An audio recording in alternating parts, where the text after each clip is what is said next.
함께 그러면 다 같이 자리에서 일어나서 하나님 말씀 함께 읽도록 하겠습니다. 창세기 43장 6절에서 14절까지 말씀 한 절씩 교독하겠습니다.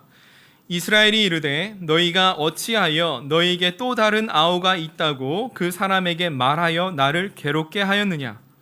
그들이 이르되 그 사람이 우리와 우리의 친족에 대하여 자세히 질문하여 이르기를 너희 아버지가 아직 살아계시느냐 너희에게 아우가 있느냐 하기로 그 묻는 말에 따라 그에게 대답한 것이니 그가 너희의 아우를 데리고 내려오라 할 줄을 우리가 어찌 알았으리이까. 유다가 그의 아버지 이스라엘에게 이르되 저 아이를 나와 함께 보내시면 우리가 곧 가리니 그러면 우리와 아버지와 우리 어린아이들이 다 살고 죽지 아니하리이다. 내가 그를 위하여 담보가 되오리니 아버지께서 내 손에서 그를 찾으소서. 내가 만일 그를 아버지께 데려다가 아버지 앞에 두지 아니하면 내가 영원히 죄를 지리이다. 우리가 지체하지 아니하였더라면 벌써 2번 갔다 왔으리이다. 그들의 아버지 이스라엘이 그들에게 이르되 그러할진대 이렇게 하라. 너희는 이 땅의 아름다운 소산을 그릇에 담아 가지고 내려가서 그 사람에게 예물로 드릴지니 곧 유향 조금과 꿀 조금과 향품과 몰약과 유향나무 열매와 감 복숭아이니라. 너희 손에 갑절의 돈을 가지고 너희 자루 아기에 도로 넣어져 있던 그 돈을 다시 가지고 가라. 혹 잘못이 있었을까 두렵도다. 내 아우도 데리고 떠나 다시 그 사람에게로 가라. 함께 전능하신 하나님께서 그 사람 앞에서 너희에게 은혜를 베푸사 그 사람으로 너희 다른 형제와 베냐민을 돌려보내게 하시기를 원하노라. 내가 자식을 잃게 되면 이르리로다. 아멘. 자리에 앉겠습니다. 네, 오늘은 변화, 움켜진 손펴기라는 제목으로 우리 김현웅 목사님 나오셔서 말씀을 전해주시는데요. 귀한 목사님 보내신 하나님께 감사하고 또 목사님을 격려하는 의미에서 우리 박수로 환영하도록 하겠습니다.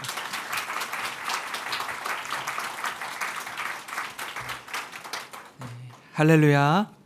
네, 너무너무 반갑습니다. 이렇게 따뜻하게 우리 죽전 우리교회 모든 성도님 환대해 주셔서 참 감사합니다. 우리 전 목사님 섬기는 좋은 교회 또 건강한 교회에서 함께 하나님 말씀을 나눌 수 있게 되어서 얼마나 감사한지 모릅니다. 제가 사실 오늘 이 죽전 우리교회 처음 온 건 아니고요. 한 3년 전 정도로 기억하는 것 같아요. 코로나가 한창일 때인데 제가 군산 영생교회 부임하고 나서 저희 교역자들과 함께 그때 요 밑에 2층에 카페를 새롭게 단장했을 때 그 시기였던 것 같아요. 교역자들을 데리고 유아부, 유치부, 초등부, 소년부 우리 사역 디렉터 전도사님들과 저희 교회 교역자들과 이렇게 만남의 시간을 가졌습니다. 그래서 너무나 주일학교 사역을 잘 감당하고 계시다라고 소문을 들었고 군산에서 저희 교역자들과 함께 와서 교회 곳곳을 이렇게 다니면서도 보고요. 너무너무 은혜로운 시간을 가졌습니다. 또 오늘 이렇게 여러분과 함께 또 하나님 말씀을 나눌 수 있어서도 감사하고 이 강단 교류를 통해서 또 제 자신도 도전받고 은혜를 충만히 누리는 시간이 되기를 소망합니다. 뿐만 아니라 하나님께서 이 죽전 우리 교회 가운데 또 이 지역 사회 가운데 크고 놀라운 일을 행하실 것을 기대합니다. 미국의 포드 자동차 창업자였던 이 헨리 포드는요, 변화에 대해서 이런 하나의 짤막한 글을 남겼는데 제가 한번 읽어드리면서 말씀을 시작하겠습니다. 변화를 거부하는 사람은 이미 죽은 사람이다. 장례식을 했느냐 안 했느냐는 사소한 문제이다.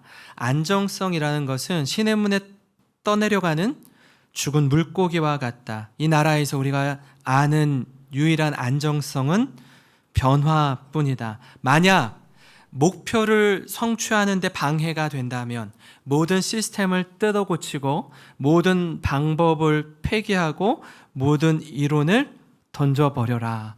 굉장히 강한 어조로 변화에 대해서 얼마나 강력하게 도전하는지 알 수 있는 글입니다.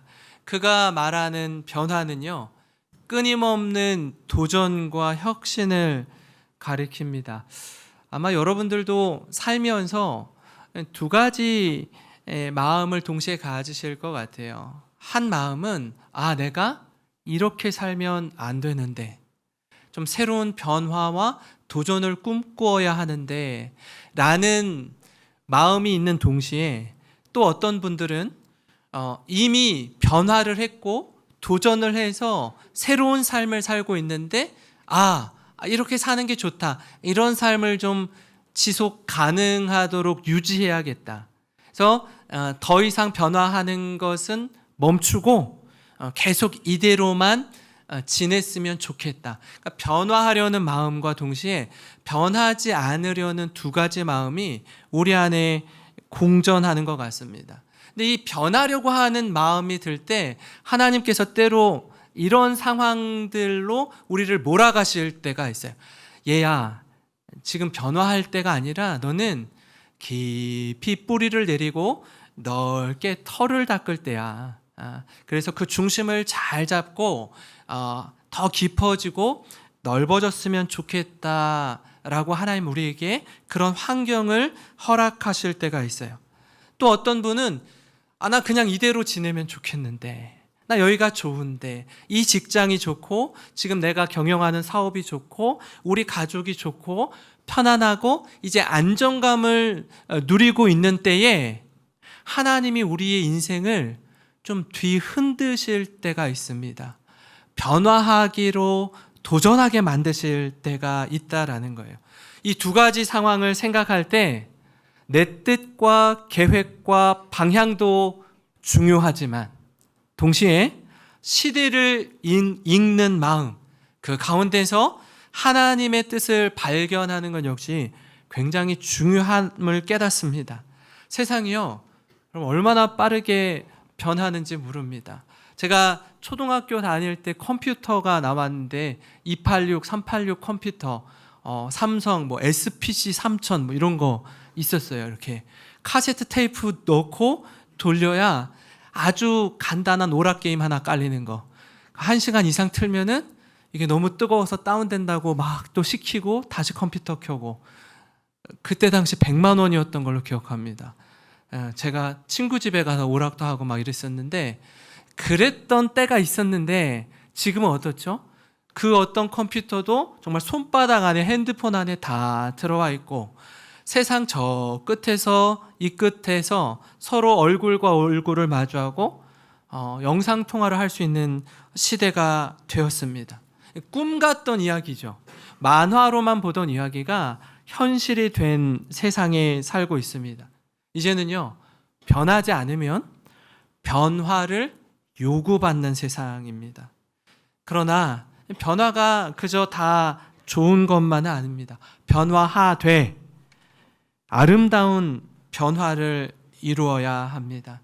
오늘 말씀은요, 우리에게 일어난 평범한 일상 속에 뜻하지 않은 사건과 사고를 경험하는 한 가족의 이야기를 담고 있습니다. 남부러울 것 없이, 특별한 위기 없이 잘 먹고 잘 살아온 부유한 가족입니다. 자녀도 많고요, 재물도 많아요. 딱히 하나 아쉬울 것이 없는데, 예를 들면 이런 것 같아요. 우리로 치면 강남에서 빌딩을 여러 채 가지고 있는 그런 가족에 대한 이야기 말입니다. 그 가족은 다름 아닌 야곱의 가족입니다. 그들에게는요, 웬만한 위기는 위기로 여겨지지 않았습니다. 풍족했습니다.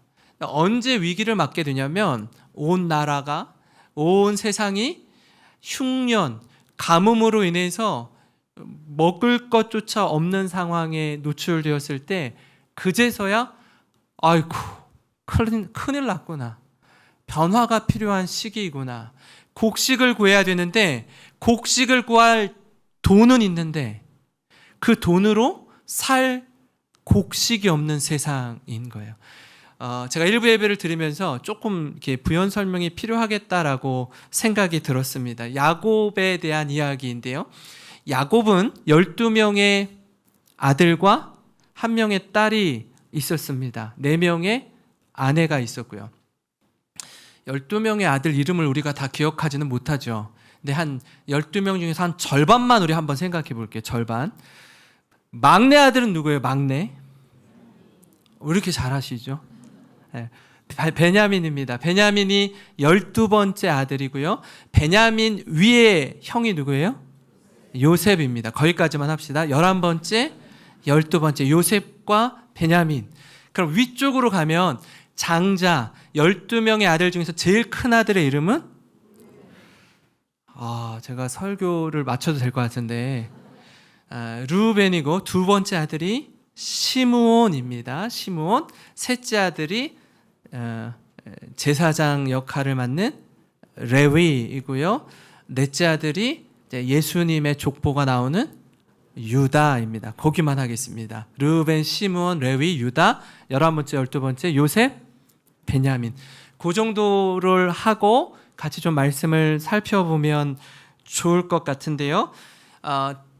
이런 자녀들을 데리고 있던 야곱이 천사와 씨름하고 겨루어서 이겨서 얻은 이름이 뭐죠? 이스라엘입니다. 하나님과 겨루어 이겼다라는 뜻이 이스라엘입니다. 오늘 야곱을 이스라엘로 표현하고 있습니다. 이 가정에 가뭄이라는 위기가 닥치자 한 소문을 들어요. 지금 온 나라가 흉년 가운데 있는데 저기 애굽 땅 이집트에는 우리가 사서 먹을 곡식이 있더라라는 소문을 듣습니다. 그리고 자녀를 곡식을 사러 보냅니다. 근데 요셉은 이미 형들에 의해서 팔려갔기 때문에 요셉은 없어요. 11명의 아들이 남아있는데 11명의 아들 가운데 1명을 야곱이 자기 품에 데리고 있고 나머지 10명을 애굽에 곡식 사러 보냅니다. 1명을 데리고 있는데 누굴 데리고 있죠? 베냐민을 데리고 있어요. 왜 베냐민을 같이 보내지 않았어요? 왜 안 보내죠? 라헬의 아들이기 때문에 그렇습니다. 4명의 아내가 있는데 4명의 아내 중에 3명이 10명의 아들을 낳을 때 자신이 가장 사랑하는 아내 라헬은 자녀가 없었어요. 자녀가 없었어요. 그렇게 기다리고 기도하고 하는 가운데 얻은 첫 번째 아들이 요셉인데 요셉은 야곱의 마음에 이미 죽은 아들입니다. 그죠? 그 이복 형들이 거짓말을 해서 애굽의 종으로 팔았지만 이 사나운 짐승에 의해서 찢겨 죽었다라고 거짓말을 했기 때문에 야곱에게 있어서는 요셉은 잃어버린 아들, 죽은 아들과 같았어요. 그러니 그 두 번째 아들이 누구라고요? 베냐민인데 누구를 사랑했다고 했죠? 그 4명의 아내 중에서 라헬을 너무 사랑했어요. 라헬이 베냐민을 낳다가 난산통에 생명을 잃었어요. 가장 사랑하는 아내를 잃어버렸어요. 가장 사랑했던 요셉을 잃어버렸어요. 남은 건 누구밖에 없어요? 베냐민밖에 없어요. 베냐민을 보낼 수가 없는 거예요. 혹여라도 큰 어려움을 당할까 봐 보낼 수 없습니다. 그래서 안 보냈는데 애굽에 갔다 온 자기의 자녀들이 무슨 이야기를 하는고 하니 아버지 베냐민을 애굽의 총리가 데리고 오라고 합니다. 무슨 뚱딴지 같은 얘기냐. 왜 베냐민이 있다고 이야기를 했니? 여기서부터 어려워지는 거예요. 굉장히 어려운 상황을 경험하게 됩니다. 실타래가 풀려야 하는데 점점점 꼬이기 시작해요. 변화가 필요한 때입니다. 이젠 더 이상 이렇게 살 수가 없게 되었습니다. 이처럼 우리 인생 역시 마찬가지입니다. 변화가 필요한 순간이 있습니다. 여러분, 어느 때 우리가 변화되어야 할지, 변해야 할지 함께 오늘 말씀을 중심으로 나누기 원하는데요. 변화가 필요할 때, 그 첫 번째는요, 내 생각과 계획이 빗나갈 때, 그때 변화가 필요합니다. 우리는 우리 나름대로 인생의 마스터 플랜 또는 로드맵을 가지고 있습니다. 인생의 목표와 계획을 세워요. 내가 세운 계획, 내가 세운 의도, 내가 세운 뜻대로 인생이 술술 잘 풀리면 좋겠는데 살아보니 어디 그렇던가요? 이 자리에 계신 우리 좀 연세 있으신 분들은 목사님 그렇지 않더라고요. 제가 플랜 A, B, C까지 세웠는데 그 C마저도 풀리지 않는 거예요. 또 다른 플랜 D가 필요하더라고요. 여기 한계를 경험하는 겁니다. 뜻밖의 복병이 나타납니다. 생각지 못한 일이 여기서 뻥, 저기서 뻥 하고 터지는 거예요. 어떤 때는요, 결승선이 보여요. 이제 다 이룬 것 같아요. 눈앞에 어른거리는데 하나님이 그 결승선으로 바로 골인하지 않도록 하시고 돌아서 가게 만들 때도 있습니다. 야곱도 그랬습니다. 지금까지는요, 너무너무 잘 살았어요. 자신이 원하는 대로, 자신이 세운 계획대로, 또 형을 속이고 외삼촌 라반을 속이면서 내가 원하는 명예, 부, 그리고 아내와 자녀를 모두 얻었습니다. 지금까지는 야곱의 인생이 그가 생각한 대로 흘러왔어요. 꿈이 현실이 되었어요. 원하는 모든 것을 얻었습니다. 남부러울 것 없는 인생을 살았어요. 그러나 늘 그렇게 내 뜻과 내 생각대로 인생이 술술 풀리는 건 아닙니다. 아까 말씀드린 것처럼 자신이 가장 사랑했던 아내 라헬을 가장 먼저 떠나보냅니다. 12명의 아들 가운데 가장 총애했던, 이복 형들이 볼 때는 편애했던 요셉을 가장 먼저 잃어버립니다. 그리고 지금은 어떤 상황이죠? 베냐민을 내놓으라는 거예요. 야곱이 자기 인생을 돌아볼 때 하나님 이게 뭐예요? 왜? 하필 내가 가장 사랑하는 사람들을 가장 일찍 떠나보내게 만드세요. 이해할 수도 없고 이해하기도 싫은 일들이 펼쳐지는 거예요. 왜 다른 형제가 있다고 너희들이 총리에게 이야기를 했니? 라고 따져 묻습니다. 창세기 43장 6절 7절을 보시면 이렇습니다. 이스라엘이 이르되 너희가 어찌하여 너희에게 또 다른 아우가 있다고 그 사람에게 말하여 나를 괴롭게 하였느냐? 그들이 이르되 그 사람이 우리와 우리의 친족에 대하여 자세히 질문하여 이르길 너희 아버지가 아직 살아계시느냐? 너희에게 아우가 있느냐 하기로 그 묻는 말에 따라 그에게 대답한 것이니 그가 너희의 아우를 데리고 내려오라 할 줄을 우리가 어찌 알았으리까? 이렇게 질문할 줄 몰랐다라는 거예요. 지금 누가 질문하는 거죠, 사실? 요셉이 질문한 거죠. 그러니까 요셉은 형들을 단번에 알아봤어요. 근데 형들은 애굽의 총리가 된 요셉을 알아보지 못했어요. 또 중간에 통역을 끼고 있었어요. 그러니까 이집트 말을 했겠죠, 본인은. 그러니까 알아보지 못했지만 그 밀고 당기는 이 관계를 성경이 가감없이 그대로 표현하고 있습니다. 여러분, 야곱처럼요, 우리 인생도 내 생각과 내 뜻처럼 풀리지 않을 때가 있습니다. 하나님이 가로막으실 때가 있어요. 그럴 때 하나님 앞에서 우리 자신을 돌아봐야 합니다. 늘 하던 대로 내가 하고 싶은 대로 살던 모습을 이제는 내려놓아야 합니다. 사랑하는 성도 여러분, 우리 인생에 변화가 필요할 때 하나님은 내 생각과 내 뜻을 구조 조정하게 하십니다. 내 생각을 내려놓고 하나님의 뜻을 구하게 하십니다. 그렇게 할 때에, 그렇게 하나님 우리를 몰아가실 때에 내가 더 이상 이대로 살면 안 되는구나, 변화해야 되는구나, 이 변화를 인식하며 도전하시는 모든 성도님 되시길 주님의 이름으로 축원합니다. 그런가 하면요, 여러분, 두 번째로 변화가 필요할 때, 어떤 때 우리 인생의 변화가 필요할까요?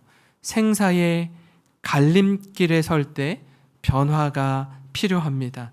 오늘 야곱과 그의 넷째 아들, 아까 말씀드린 대로 유다의 대화를 통해서 이 상황이 얼마나 긴급한지 알 수 있는데, 처음 애굽에 가서 곡식을 사가지고 왔습니다. 베냐민을 데리고 오라고 이미 장자 루벤이 아버지에게 이야기를 다 해주었어요. 근데 가요, 안 가요? 안 가요. 베냐민을 품 안에 그대로 두고 있습니다. 언제까지?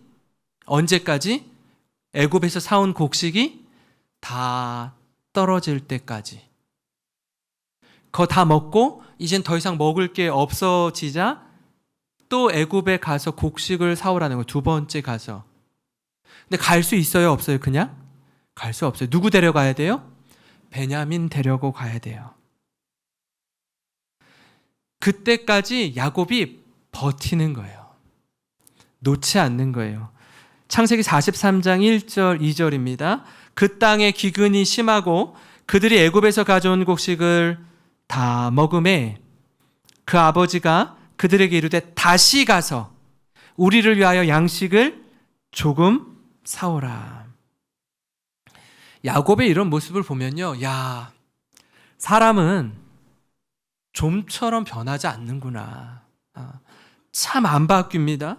곡식이 떨어지고 생사의 갈림길에 서야 그때서 움직이기 시작합니다. 근데 말씀드린 것처럼 그냥 못 가요. 누구 데려가야 돼요? 베냐민 데리고 가야 합니다.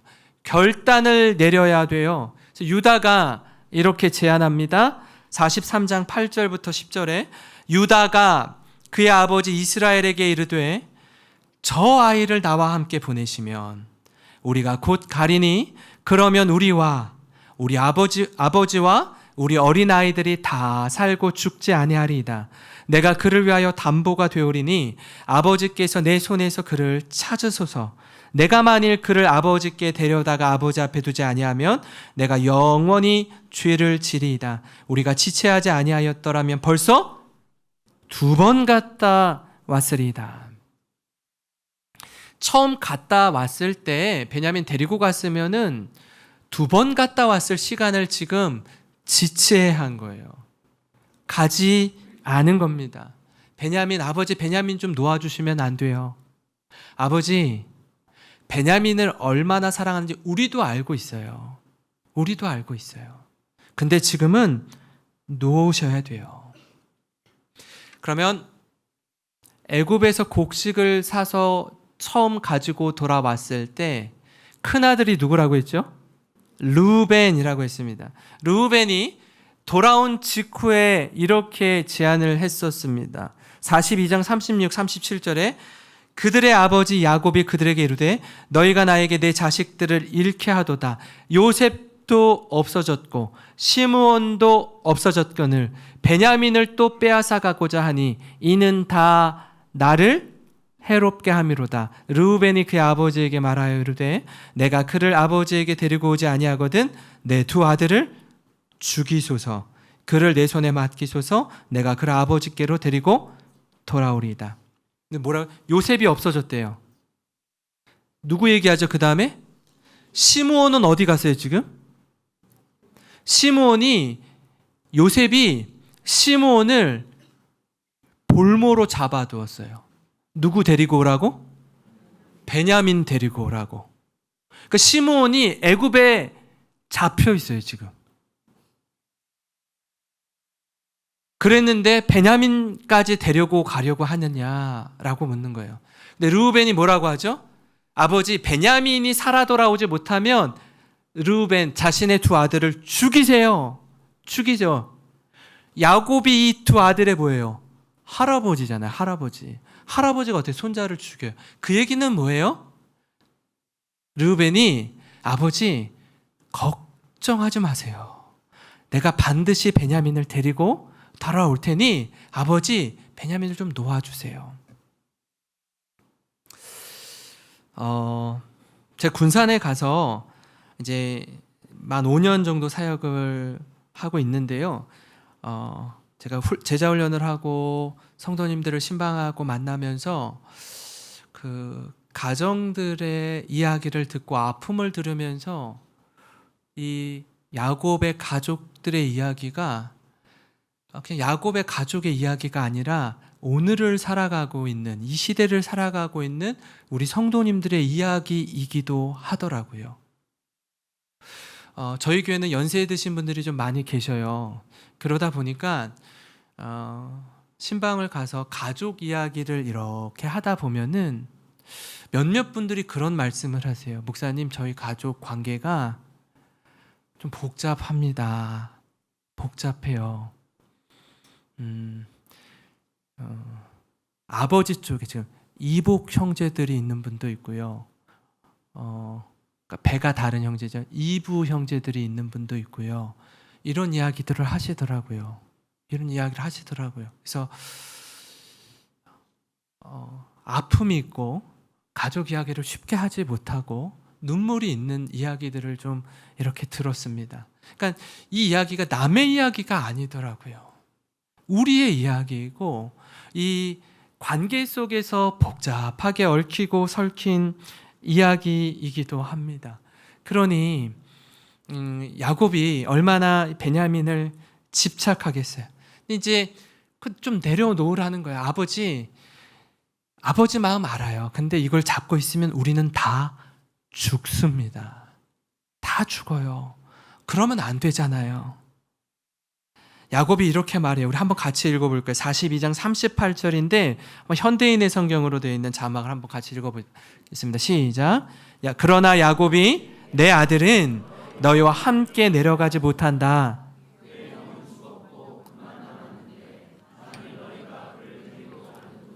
그에게 무슨 일이라도 일어난다면 너희는 백발이 된 나를 슬픔 가운데서 무덤으로 내려보내는 자들이 될 것이다 하였다. 야곱은 자녀들의 간곡한 제안을 거절합니다. 듣지 않아요. 그러나 시간이 흘러요. 곡식이 떨어져요. 생사의 갈림길에서요. 자칫하면 모두 굶어 죽을 수 있습니다. 자신은 변하지 않으면서 자녀들을 향해서 자꾸 애굽에 가서 곡식 싸우라는 거예요. 이게 어떻게 가능합니까? 그럴 수가 없어요. 이제는 내려놓아야 돼요. 사랑하는 성도 여러분, 우리가 이 말씀을 대하면서 야곱 참 독하다. 야곱 참 마음이 이게 딱딱해가지고 변하지를 않네. 그렇게만 느껴지십니까? 우리는 그렇지 않아요? 우리는. 여러분은 어떠세요? 사람이요, 고집스러워요. 잘 변하지 않습니다. 그냥 이대로 변함없이 살려고 합니다. 나이가 들고 연륜이 쌓일수록 모든 자녀들 보고 얘들아, 내 이때까지 평생 이렇게 살아왔어. 난 안 바뀌어. 너희들이 나한테 맞춰. 내가 살면 얼마나 산다고. 나는 원래 평생 이렇게 살아왔으니까 너희들이 나를 맞춰야 돼. 근데 그분이 굉장히 오래 사세요. 저희도 3대가 있고 4대가 한 교회에 이렇게 출석하는 가정들도 있는데 93세, 94세, 95세. 나한테 맞춰야. 내가 살면 앞으로 얼마나 산다고. 굉장히 오래 사세요. 건강하게. 저희 교회는 영생교회예요. 영생교회. 저희 55년 됐는데 1대 목사님이 지금 94세 정도 됐습니다. 그리고 2대 목사님이 84세시고요. 3대 목사님이 75세세요. 제 4대, 제가 49세인데 다 살아 있어요. 한 분도 안 돌아가셨어요. 그래서 넷이서 같이 네 분 목사님 모시고 찍은 사진이 있어요. 이렇게 임직식 같은 거 할 때 영생교회잖아요. 오래 살아요. 근데 중요한 때가 있어요. 갈림길에 설 때가 있어요. 더 이상 변하지 않으면 죽게 될 때가 있어요. 벼랑 끝 하나님이 몰아넣으실 때가 있어요. 그제서야 우리는 조금 변하려고 해요. 여러분, 우리에게 하나님이 말씀하실 때, 우리의 일상을 흔드실 때 변화의 사인임을 알고 여러분 변화시기로 도전하시기 바랍니다.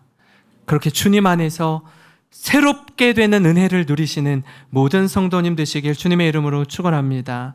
마지막으로요, 여러분, 우리에게 변화가 필요한 때, 어떤 때 변화가 필요하냐면 우리가 가장 소중히 여기는 것을 놓아야 할 때, 그때 변화가 필요합니다. 오늘 말씀을 가만 들여다보면 모든 대화의 중심 인물이 한 사람이 있습니다. 누구 이야기하는 거죠? 계속 베냐민 이야기하는 거예요. 베냐민 노라는 거예요. 베냐민을 애굽에 데려가느냐 마느냐, 이 사안이 가장 중요한 이슈입니다. 요셉은 콕 집어서 그 막내 아들 베냐민, 자신의 유일한 혈육 베냐민을 데리고 오라는 거예요. 그래서 내려놓으라라고 이야기하죠. 다시 한번 이 과정을 이렇게 이야기합니다. 이제 마음이 조금씩 열리기 시작하고 야곱이 자신의 아들들에게 이렇게 제안합니다. 11절 12절에 그들의 아버지 이스라엘이 그들에게 이르되 그러할진대 이렇게 하라. 너희는 이 땅의 아름다운 수산을 그릇에 담아가지고 내려가서 그 사람에게 예물로 드릴지니 곧 유향 조금과 꿀 조금과 향품과 모략과 유향나무 열매와 감 복숭아이니라. 너희 손에 갑절의 돈을 가지고 너희 자루 아귀에 도로 넣어져 있던 그 돈을 다시 가지고 가라. 혹 잘못이 있었을까 두렵도다. 제가 이 말씀을 보면서 좀 놀란 게 있어요. 그게 뭐냐면 가뭄이잖아요. 먹을 게 없잖아요. 근데 지금 뭐라고 얘기하죠? 가나안 땅에서 나온 아름다운 소산 조금이지만 가지고 가려. 먹을 게 있네요. 먹을 게 있어요. 조금이지만 있어요. 그러니까 그 정도로 부자였다라는 거예요. 그걸 예물로 가져가서 요셉이 사실 애굽에서 곡식을 사서 가지고 올 때 그 곡식 값을 어떻게 했죠? 다시 다 그 돈자루에 다 넣어줬어요. 무료로 줬어요, 사실. 그러니까 와서 펼쳐보니까 곡식값을 지불했는데 그 곡식값이 다시 자루에 들어있었어요. 그러니 갑절로 가져가라는 거예요. 지난번에 오해가 있었을까 두려우니 2배로 가져가서 그때 값을 지불하고 또 다른 값을 가지고 가라는 겁니다. 그러니까 물질적으로 부유한 요셉에게는요, 돈은 그닥 중요하지 않았습니다. 진짜 이슈는 베냐민이에요.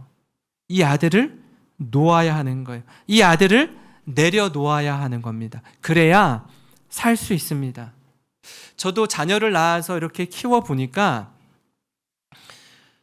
아이는 돈, 명예랑은 또 다르더라고요. 아이는 정말 소중하더라고요. 저랑 비슷하게 닮은 아이가 어디라도 아프면 그것만큼 속상한 게 없더라고요. 어디 가서 맞고 오면 그것만큼 속상한 게 없더라고요. 우리 모두 마찬가지 아닙니까? 그러나 내가 끝까지 붙잡고 있다고 해서 영원히 데리고 있을 수 없습니다.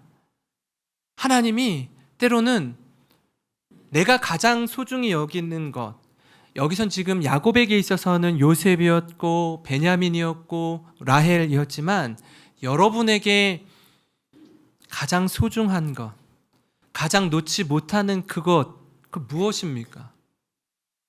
하나님, 다른 건 다 건드리셔도 좋은데 이것만은 제가 가질 수 있도록 해주세요. 다른 건 다 없어도 좋은데요, 이것만은 내려놓지 못하겠어요. 그거 뭐예요? 하나님이 그걸 내려놓으라는 거예요. 나보다 더 사랑하는 그것, 하나님 자리에 있어야 할 그것을, 하나님 아닌 것을 하나님 자리에 놓고 하나님처럼 섬기는 그것을 내려놓으라는 거예요. 아기가 태어날 때, 아기가 엄마 뱃속에서 태어날 때 탯줄을 자르고 응애 하고 울어요. 울 때요, 손을 꽉 쥐고 울어요.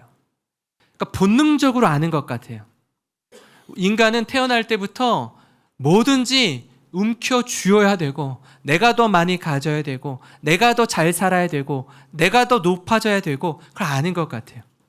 그렇게 태어나요. 그리고 아이가 좀 더 크면 엉금엉금 기어다녀요. 기어다니다가 뭘 발견하면은 딱 잡죠. 잡아서 어떻게 하죠? 잡는 걸로 그쳐요? 잡으면 바로 입으로 들어가요. 물 좀 한 잔 마실게요. 잡으면 무조건 입으로 들어가요. 그러니까 잡는 걸로 그치지 않아요? 내 뱃속에 들어가야 안심하는 거예요. 내 몸의 일부가 되어야 안심하는 거예요. 우리는 그만큼 욕심이 있어요. 내려놓지 못하는 그 무엇이 있어요. 하나님이 우리에게 이렇게 말씀해 주세요. 지금까지는 네가 움켜쥔 손, 늘 다른 사람의 것을 빼앗고 거짓말하고 내 것으로 만들었던 평생의 삶 속에 하나님이 야곱에게 주는 하나의 메시지가 있습니다.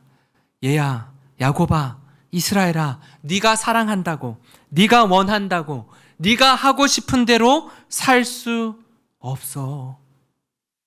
때로는 포기할 줄도 알아야 되고, 때로는 양보할 줄 알고, 때로는 손해볼 줄도 알아야 돼.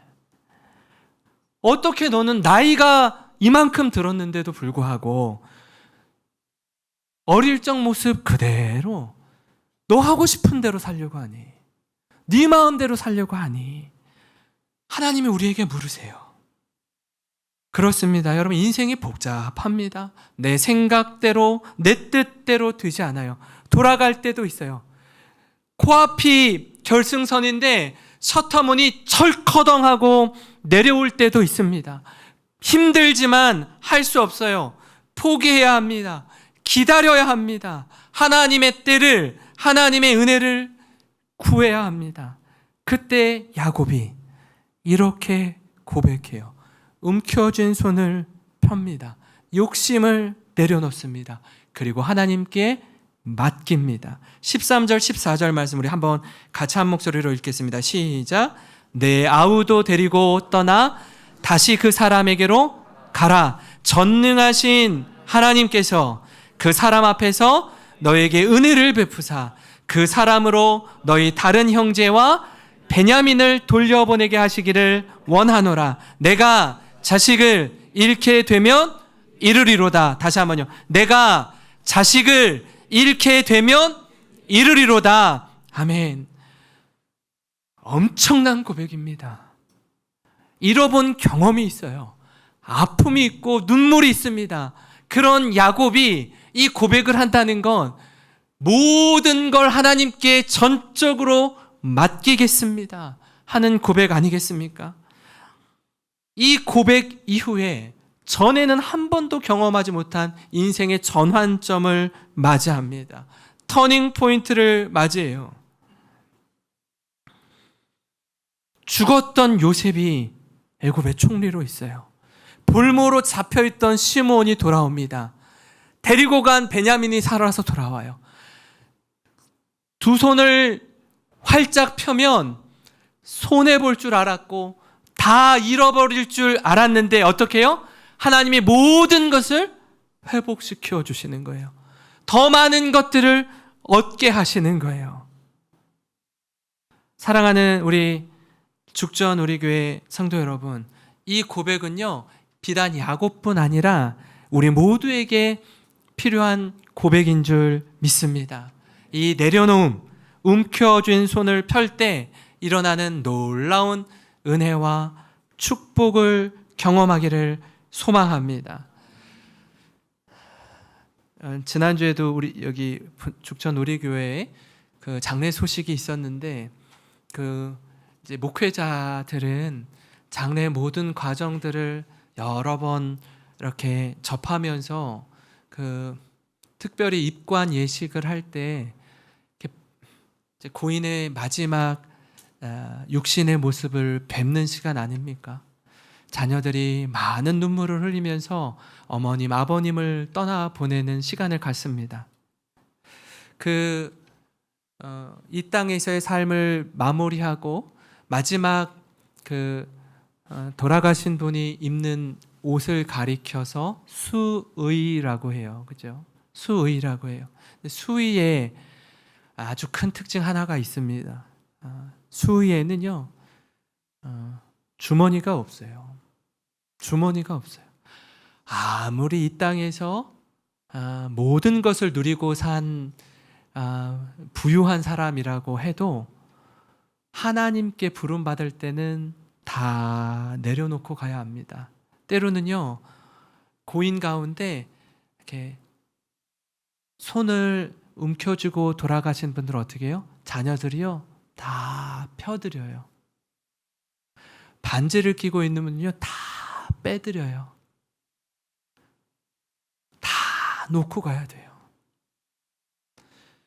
하나님 앞에서 우리가 어디에 마음을 쏟고 있는지, 어느 것 붙잡고 샀는지, 그거 놓치면 죽을 것 같은데 그거 내려놓았더니 하나님이 얼마나 우리를 섬세하게 인도하시고 다루어 가시는지, 하나님이 나의 인생의 주인이십니다.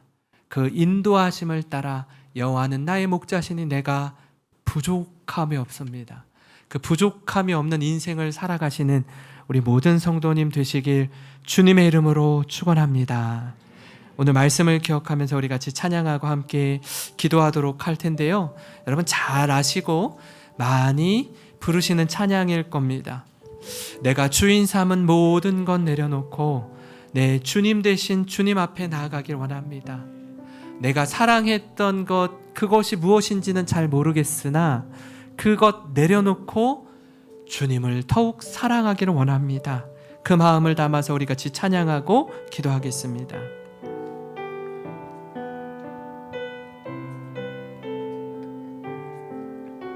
내가 주인 삼은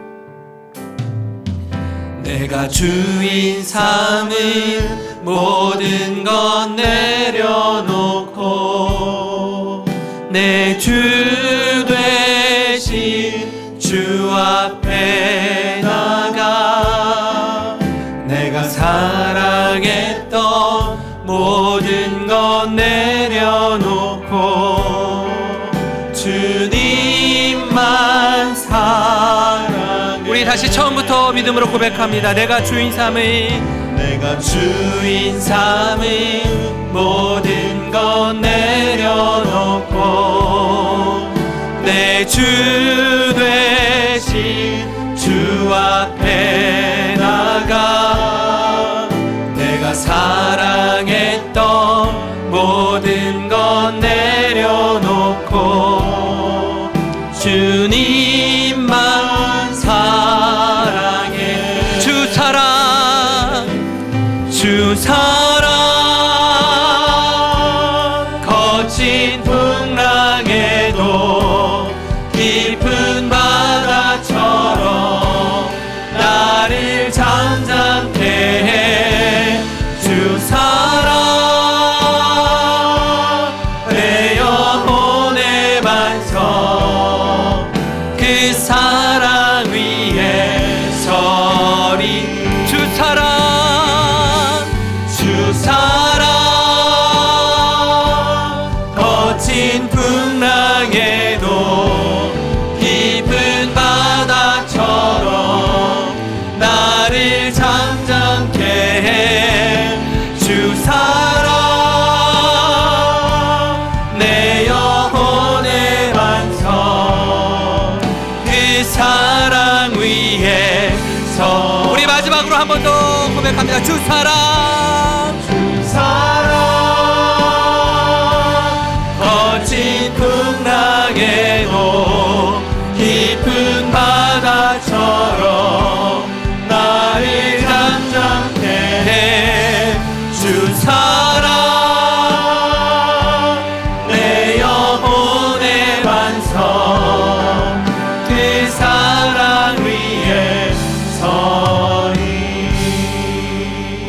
말씀을 기억하면서 함께 기도하기 원합니다. 이 자리에 계신 분들 가운데 변화가 필요한 분 계십니까?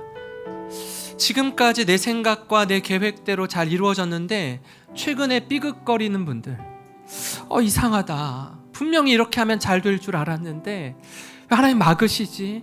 왜 하나님 돌아가게 하시지? 여러분, 이때 변화가 필요한 때입니다. 건강하게 너무나 자신만만하게 지내셨는데 최근에 건강에 적신호가 들어오셔서 병상에 누워 계시고 큰 수술을 앞두고 계신 분 있습니까? 하나님, 이 사인을 잘 깨닫고 이제는 더 이상 이렇게 살지 않겠습니다. 이 변화를 위해서 함께 기도했으면 좋겠어요. 그리고 여러분, 모르겠습니다. 어떤 것을 가장 소중히 여기는 건지. 하나님, 다른 영역은 내가 포기할 수 있는데 이것만큼은 예외로 두세요. 이건요, 이거 없어지면 저 죽을 것 같아요. 이건 포기 못 하겠어요. 하나님이 그것을 내려놓으라라고 말씀하시면 여러분, 그때가 변화가 필요한 때인 줄 믿습니다. 하나님, 우리 인생을 새롭게 하여 주시옵소서. 우리 인생에 놀라운 변화를 경험하게 하여 주시옵소서. 우리 합심해서 기도하며 나아갑니다. 하나님 아버지,